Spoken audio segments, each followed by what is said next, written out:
Hi all, ఇవాళ డైట్లో నా వాళ్ళకు చిన్న మంచి రెసిపీ చూపిస్తా. ఇది బ్రేక్ఫాస్ట్కి డిన్నర్కి ట్రై చేయండి.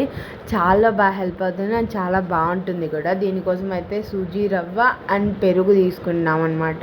1 కప్ సూజీ రవ్వ అయితే 1 కప్ కర్డ్ తీసుకుంటాము.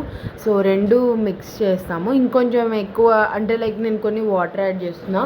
మీరు మొత్తం కర్డ్ అయినా వేసుకోవచ్చు. నేను కొంచెం పుల్లగా అవుతుందేమో అని చెప్పేసి ఇలా వాటర్ యాడ్ చేస్తున్నాను అనమాట. సో ఇలా కొన్ని water and 1 cup curd 1 cup రవ్వ కలిపేసి ఇలా స్మూత్గా కలుపుకోవాలి. కలుపుకున్నాక 10 to 15 minutes రెస్ట్ ఇవ్వాలి, ఎందుకంటే రవ్వ నానేకి.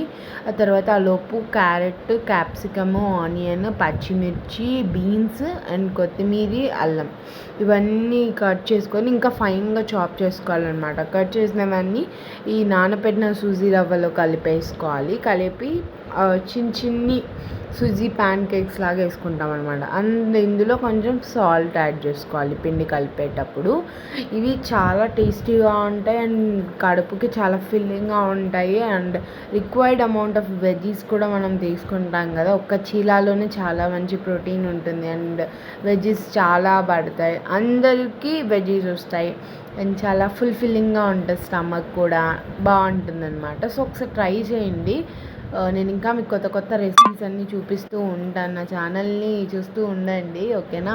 చాలా గ్యాప్ వచ్చేసింది, ఇప్పుడైతే ఇంకా రాదు gap, okay. Due to exams వల్ల గ్యాప్ తీసుకున్నా. సో ఈ రెసిపీలోకి వచ్చేస్తే ఇలా అయితే చిన్న చిన్న ప్యాన్ కేక్స్ లాగా మమ్మీ అయితే వేస్తుంది. వెజిటేబుల్స్ ఎక్కువ ఉంటే కూడా చాలా బాగుంటుంది. మనం సన్నగా తరుక్కున్నాం అనుకోండి, కుకింగ్ టైం తక్కువ అవుతుంది అండ్ ఫాస్ట్గా కుక్ అవుతాయి. అందులో కూడా టేస్ట్ వస్తుంది అనమాట సన్నగా తరిగితే, ఓకేనా. ఈ దోశలకి సన్నగా తరిగితే చాలా బాగుంటుంది.